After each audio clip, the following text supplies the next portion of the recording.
You are now tuned in to the Triple Threat Podcast.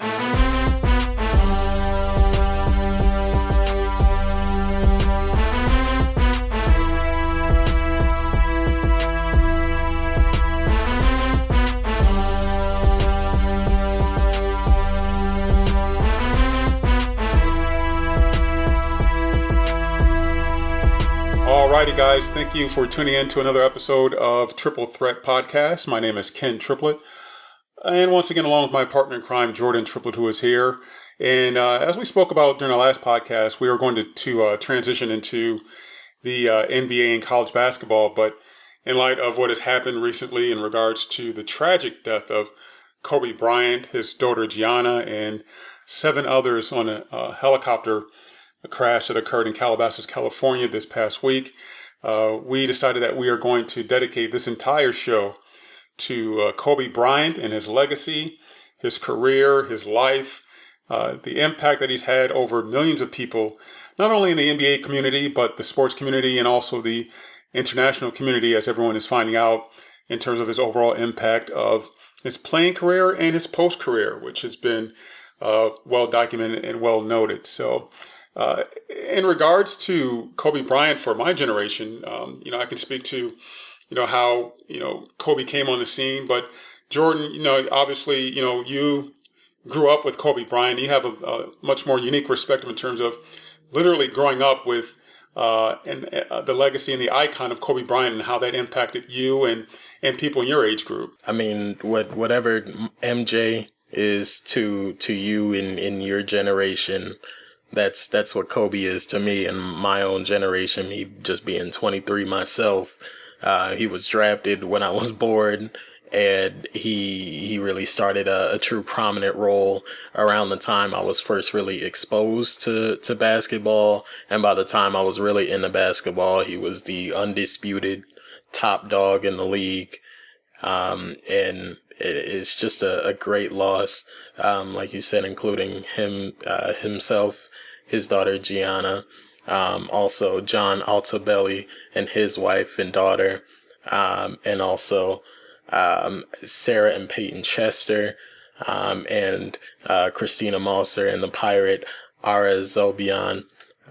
Rest in peace to them all. And it was a very tough time hearing the news. I was actually at work myself, and in the middle of work, I could just hear the chatter, and everybody's going around like, "Hey, did you hear what happened to Kobe?" And it didn't feel real. It felt like there was somebody playing some sort of large joke or some sort of scam or something. It just to me, honestly, it really still has not registered for me.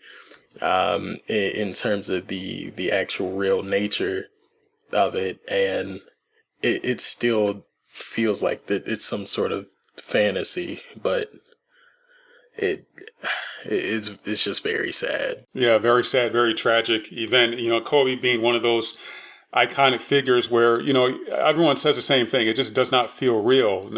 Not that you think someone like Kobe is going to live forever, but especially at such a young age, at 41, you do not expect the suddenness of someone of that stature leaving us in that nature, and it being so sudden and it being so just shocking.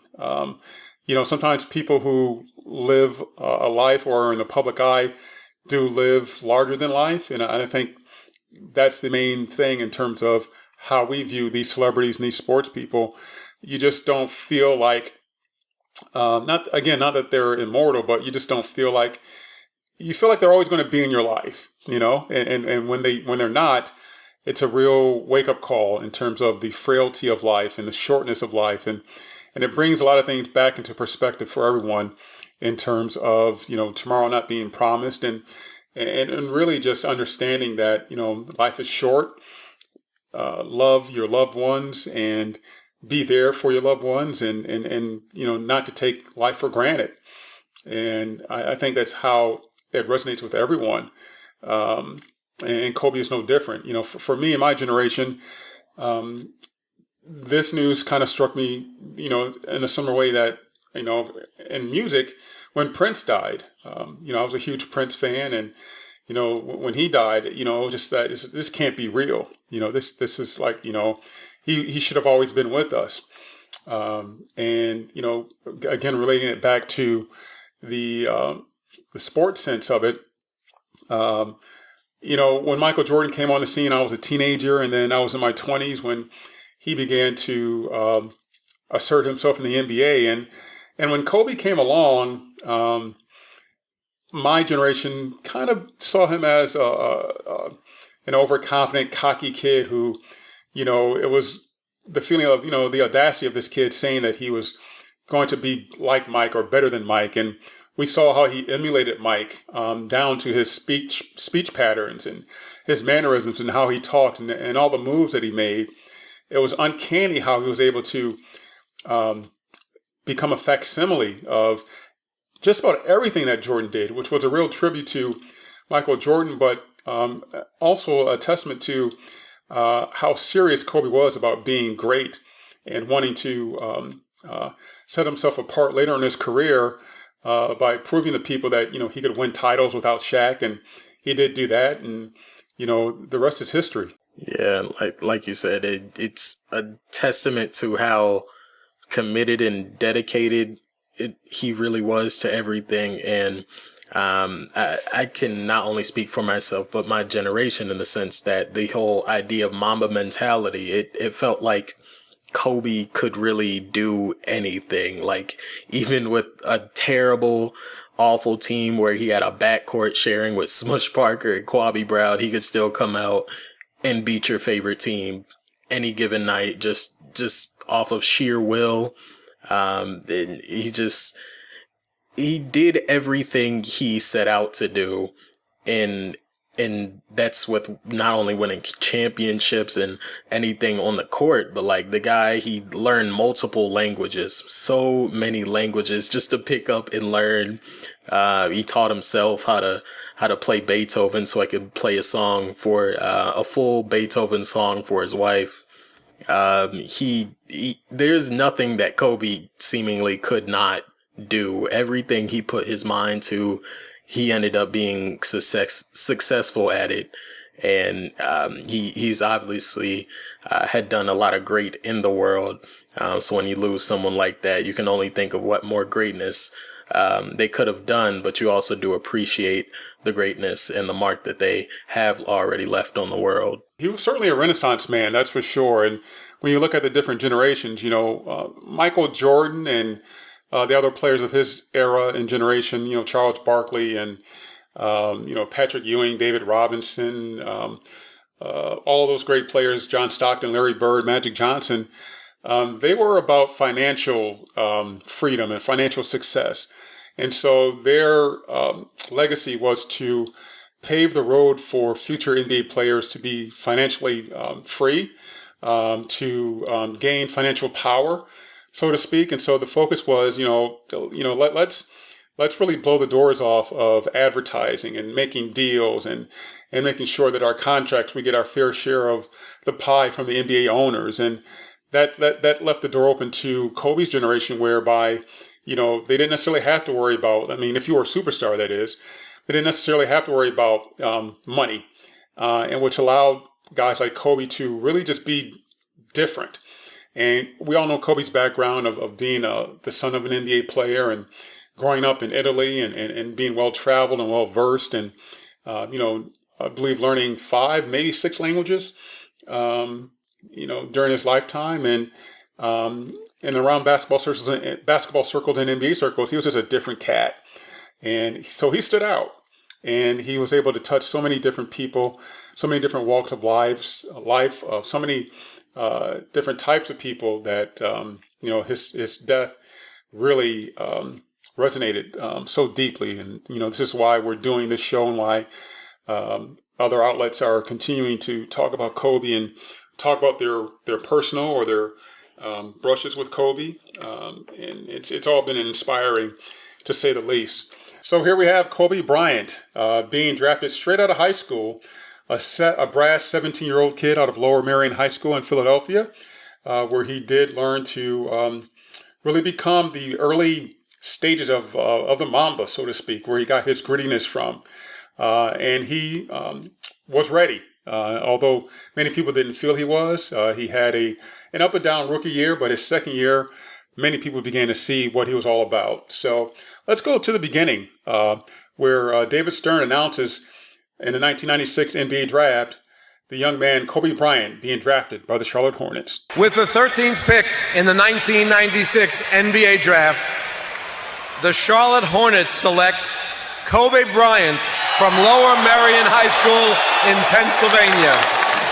So there you have it, history being made. And we all know the story, Jordan, about the trade between the Charlotte Hornets and the Los Angeles Lakers that was done prior to that pick being made.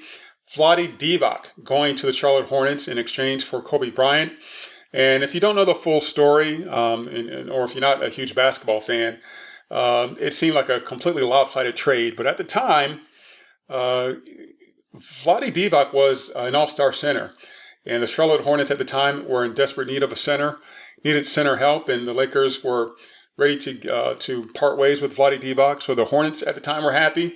And the Lakers felt like they got a nice young piece to go along with Shaquille O'Neal and grow with that lineup. And again, as we know, the rest is history, Jordan. I don't think Charlotte, I live in Charlotte myself, they do not, it's 2020, they do not care at this point about that trade. What's done is done. I can't really speak for Charlotte at the time, but since the time I've been living here, which has been a few years, they have not really they've had a lot more moves they can think of that they hate compared to that Kobe trade. A lot of moves down the line, but if anything, Charlotte has nothing but the utmost respect for Kobe at this point. And even after that trade, they lost the franchise for a little bit, so it's really water under the bridge here. Yeah, and let's talk about that water under the bridge in terms of Kobe's career and some of the records he still holds. Now, he holds all three of these records. He's fourth in scoring, as we know that LeBron James just recently passed him. But he's fourth overall in scoring with 33,643 points. He is the youngest player to score 33,000 points. I don't know if many people know that. He has made over 8,378 free throws, which is a record. But he also leads, in terms of guards, this is guard play, 4,010 turnovers. He's, I'm sure he wouldn't like this stat, but he did lead guards in over 4,000 turnovers, which is a record as well.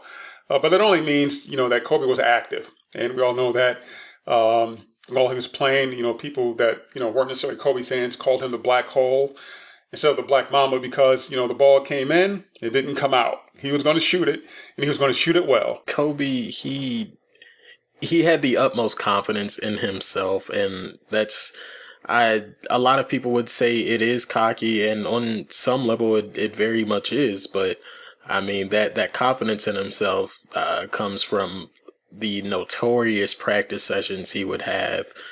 There was a story about the Redeem team in 2008.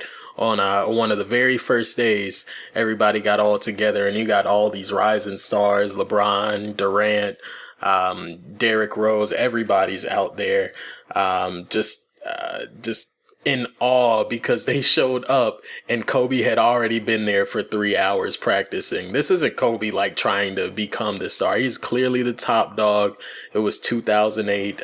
He's one of the best players by far, already has 3 rings. Everybody knows and reveres Kobe, and he's still out there putting in 3 hours of work already before the other guys show up. And a lot of players from that camp have said that really inspired them because to see this guy, if this guy's working this hard, Kobe Bryant, if he's working this hard, what am I supposed to do right now? So that immediately had all these stars just start working harder and harder and harder, and their careers were changed just by being on the same team as Kobe and seeing his dedication to the game. Absolutely, and everything was on display for Kobe Bryant.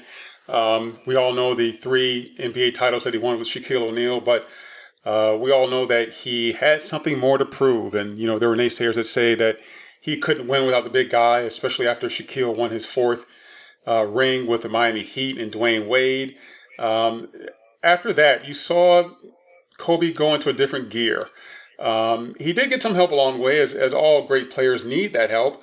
Paul Gasol came along, and some other additions to the Lakers roster, Robert Horry, that really helped out the Lakers' cause, Derek Fisher, among other players. But again, Kobe needing to prove that he could be the number one guy, no longer Robin, but being the Batman, and winning a total of 5 NBA championships. Won't go. Rebound to Gasol. Kicks it out to Odom. Odom throws it ahead. The Lakers repeat back-to-back titles. The LA Lakers, the 2010 NBA champions. You can hear the excitement from the announcer. To hear them just going crazy after that win. I mean, Kobe Bryant, 5th ring, proven himself beyond a shadow of a doubt that he can be the top dog, and he very much was the top dog. And he said himself that championship was the sweetest, not because it was the hardest championship that he had, because that Lakers team, they had to go up against the big three Boston Celtics, and I mean, it's the Lakers versus Celtics. This is what Kobe had always revered and always wanted. All his own legends that he saw coming up with Magic and Bird and those duels. He wanted to be part of something as historic as that. And he got his wish on his very last ring, to be able to take down the top rival, the most storied franchise, and add his own stamp and footprint on history, which is pretty much all Kobe ever wanted to do. So let's talk about greatness. After Kobe retired, it seemed as if there wasn't any recognition, or very little recognition, of his place in history in terms of being the GOAT. And that's mainly due to the rise of LeBron James and what LeBron has been doing recently and shattering records and, winning a few NBA titles. It's almost as if LeBron leapfrogged Kobe in that debate and Kobe was left out. So I guess the question I have in general, and the question for you is, now that everyone is kind of re-examining everything, is there going to be an open discussion about Kobe and basically comparing him again to Jordan as far as being the GOAT? As heated as those debates were, I feel like at this point, I've noticed a shift in the NBA community, whereas before it was pure debate. Who's number one? Who is the GOAT? MJ over Kobe. It's LeBron over MJ or XYZ. I think at this point, what we're starting to see more is more appreciation of them all rather than those heated debates, and just recognizing that each of them completely dominated an entire decade. MJ absolutely dominated the 90s. Kobe absolutely dominated the 2000s, the early aughts, and LeBron, his era started when he started really winning rings in 2011 and onward, or rather 2012, I should say. But the whole 2010s decade, that's clearly all LeBron. Even up to now, he's made those 8 straight finals appearances, or whatever that ridiculous number was. Clearly, he's shown his dominance over the decade, and I think that's what we see more and more of these days. Yeah, I would tend to agree with you. I think there is a shift that's occurring. I think along with that is, I think each generation may define greatness in different terms. And I can only just speak for my generation that, we define greatness in terms of, were you able to rise to the challenge when your team needed you the most? Were you always reliable? Were you always there? Were you always ready to take the game over? Were you always ready to take someone's throat out, or take someone's heart out, throw it on the ground and stomp on it? And that's what Michael Jordan to us, exemplified. He exemplified someone that you just didn't mess with. You didn't poke the bear. You didn't, give him any bulletin board material. But because you knew that he was just going to use that as motivation and absolutely just destroy you. And, many people from my generation see Kobe doing the same things, but falling just a bit short in terms of that category. because, we saw Michael Jordan just do it all. And we kind of see Kobe as someone who really, just copied that. Not to say that's a bad thing, but, we just see him as falling just a bit short. He fell one championship short. He did have his struggles before Paul Gasol and some of the other pieces came to him in the playoffs. But we saw Jordan, basically could have won 8 straight NBA titles had he not retired. And that's how we see MJ. We just see him as unbeatable because of the record that he left. And, we kind of see other players like LeBron, and we see Kobe with a few blemishes that just don't match up to MJ. But that's from our perspective. I'm interested in seeing what your perspective would be from your generation regarding that. Yeah, I think what it really depends on in terms of greatness as being in that GOAT status and category, you have to have A, the production, and B, the myth about your character. We can go back to just about every decade of basketball. Wilt Chamberlain, we still see his ridiculous numbers pop up everywhere, and they are egregiously ridiculous. But I mean, he did them, and it was before an era where we could record everything and we don't have footage of his 100-point game. But I mean, we still obviously all widely believe he scored that 100 points, and the guy could average like 50 points, 30 rebounds, and just dominate you night in, night out, and play all 48 minutes. And that's scary. You got this 7-foot guy, the most athletic guy on the court, and he's gonna put up video game numbers every single time. And then you move on to Magic and Bird, and Magic Johnson could do everything on the court and make any team great at any position.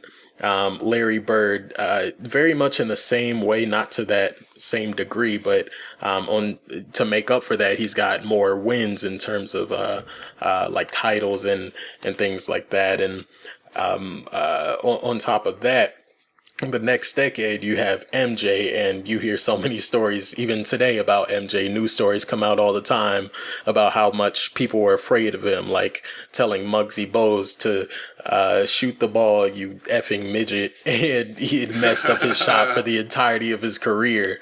Like, you don't get too many stories from just great players. You get those from the greatest players. And Kobe Bryant, the guy put up 81 points. We saw him put that up.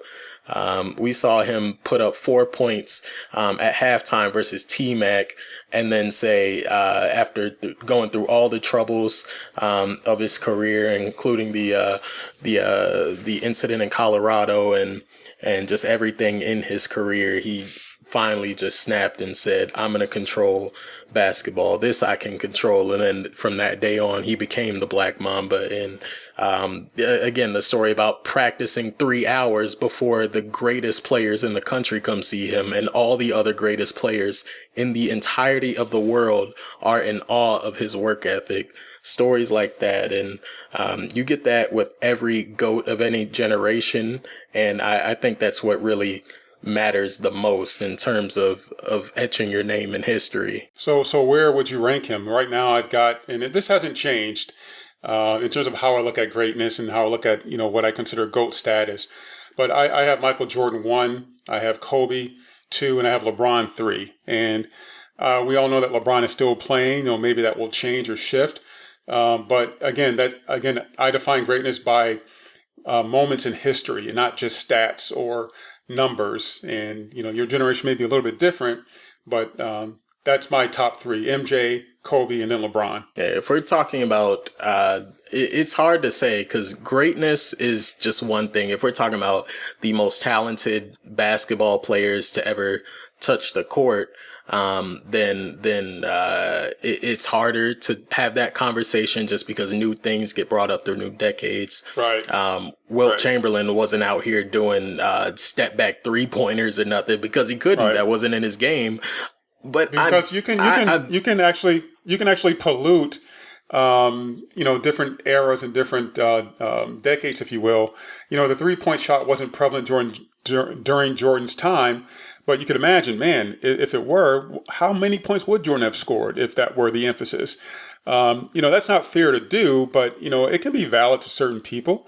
Same thing as you mentioned with, Wilt Chamberlain, or, how the game has changed, how more athletic players have gotten. And, had Jordan, come out straight out of high school and gotten more years under his belt, how much further would he have been over Kobe and LeBron in terms of...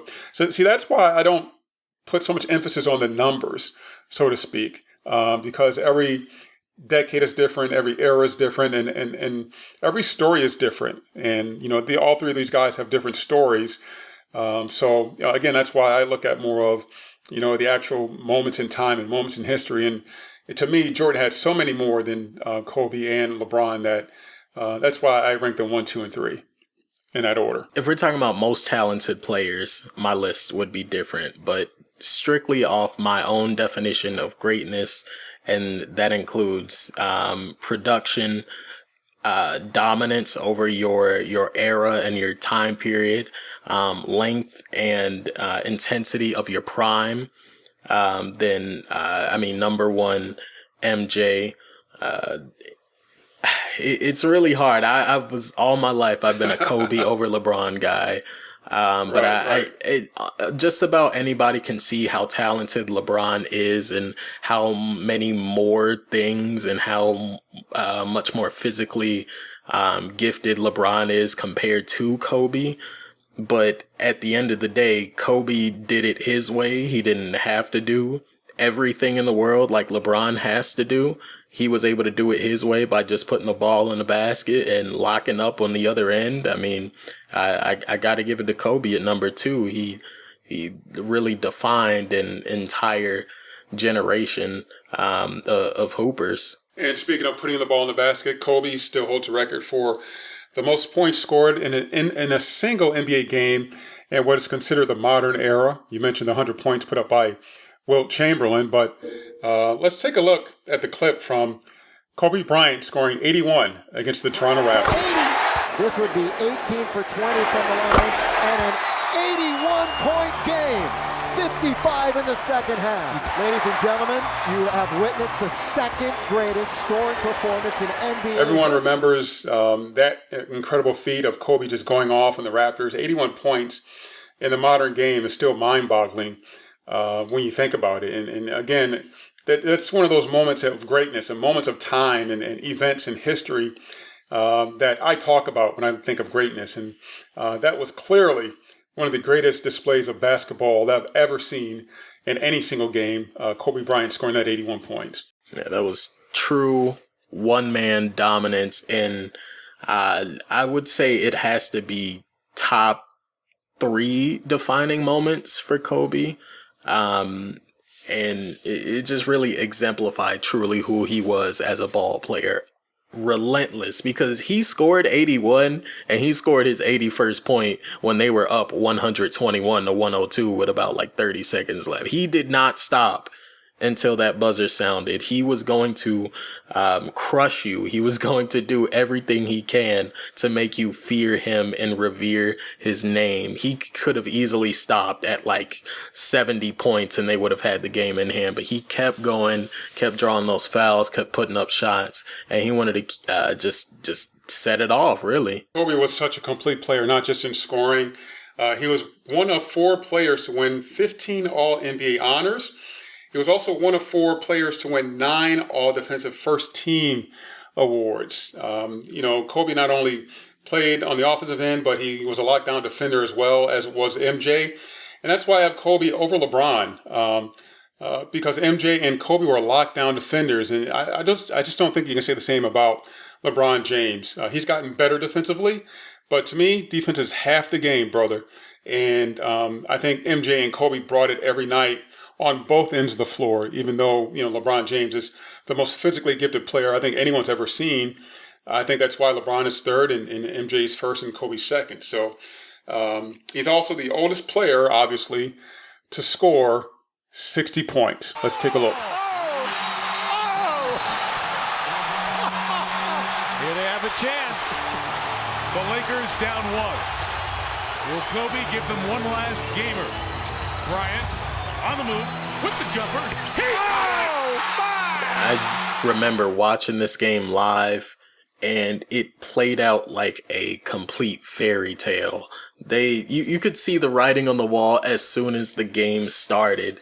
That Lakers team, obviously not a talented team. They knew they weren't playing for anything really, and it was honestly a farewell tour for just about the entirety of the season. You would see Kobe in like 50 million ice packs wrapped up on him that he'd put on every time he went to the bench and take off every time he got up.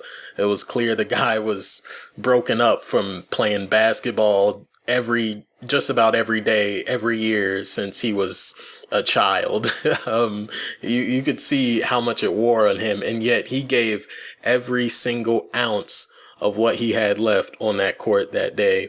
And with all the stars and celebrities just watching him, that's honestly what Kobe Bryant brought to the basketball game, brought to the NBA, and the biggest market in LA in front of the biggest stars and the biggest lights. He shined the brightest, and he really made such a fairy tale storybook ending there with the points that he scored and the fact that he was able to put the game away and take the lead with a bucket and then hit the ceiling free throws. And he gave a speech at the end with the Mamba out. I mean, you can't write a better story in Hollywood, and he played it live in Hollywood. All of that, the quintessential Kobe Bryant. I mean, when we look back at it, we have to ask ourselves, I mean, why were we surprised? You know, that's just Kobe in a nutshell.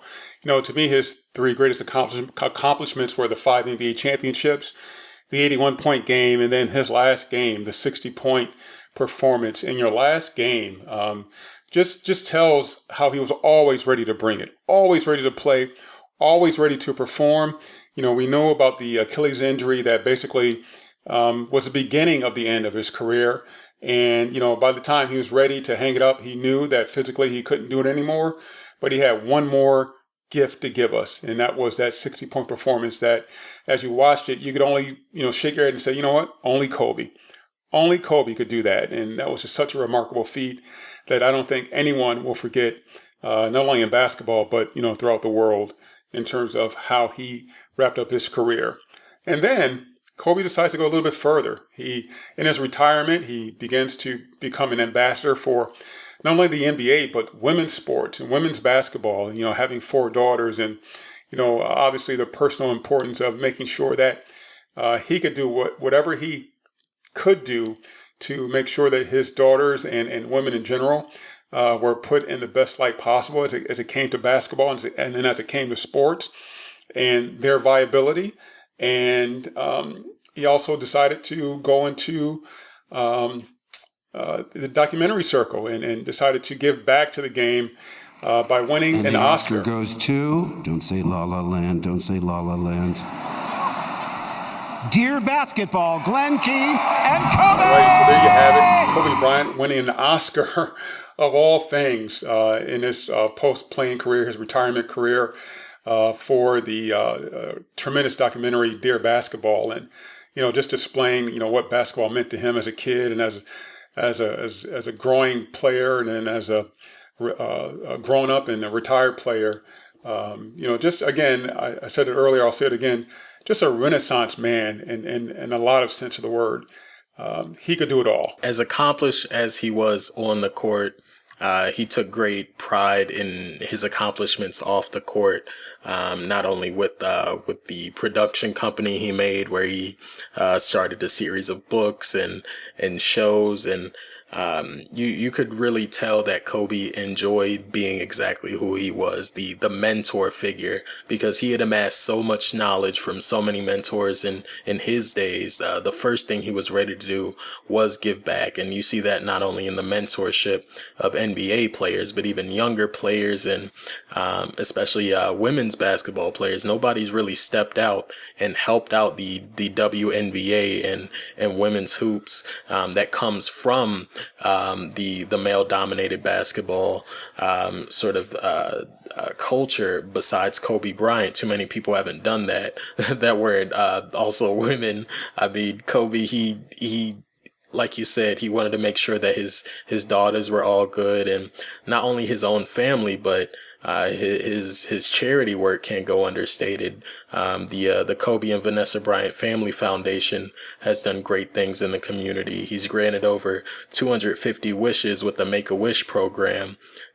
He's donated plenty of money and raised plenty of money for the Stand Up to Cancer organization, and also himself donated to the National Museum of African American History and Culture. The guy was very in touch with the world and just the community, and you could tell he really enjoyed that part just as much as he enjoyed making buckets on the court. And we can go on and on about the legacy of Kobe Bryant and everything that he did during his career and after his career. And that's why we wanted to do the show, for obvious reasons alone. But I want to thank all of you guys for listening and tuning in for yet another edition of Triple Threat Podcast, this special edition of honoring Kobe Bryant, the Black Mamba, as unique and as powerful as they come.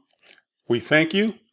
Kobe Bryant, you'll be missed, brother. Absolutely. And I just also want to say my own favorite personal moment of Kobe, I think the one that, in my eyes, really exemplifies his character, was when he did tear his Achilles, and he came back to that free throw line to sink those 2 free throws just in case he could come back to that game that had only about 3 minutes left in the middle of the regular season. But you've seen guys tear their ACLs all the time, writhing in pain and can't even get up. The guy walked himself to the free throw line, made both free throws, and then walked off himself, knowing his season was over. And just that dedication and will and commitment to excellence really sticks with me as my favorite moment in Kobe Bryant's history. All right, amen. And he lived and he also died the way he lived. And what I mean by that is, he was dedicated to his daughter and making sure that they got to their game on time. And we all know that he flew helicopters for that reason because of the traffic in LA, and just wanted to make sure that they could be where they needed to be when they needed to be there. But he was just the quintessential father and family man, and he admitted that he had to evolve into those things. Those things didn't come natural to him, but he had to work at it. And just like everything else in his life, he worked at being the best husband and the best father that he could be. And I think everyone sees that and can respect that. And just another reason why so many people are broken up about this tremendous tragedy. So again, thank you guys so much for tuning in. This has been Triple Threat Podcast with Ken Triplett and Jordan Triplett. Rest in peace, Kobe Bryant.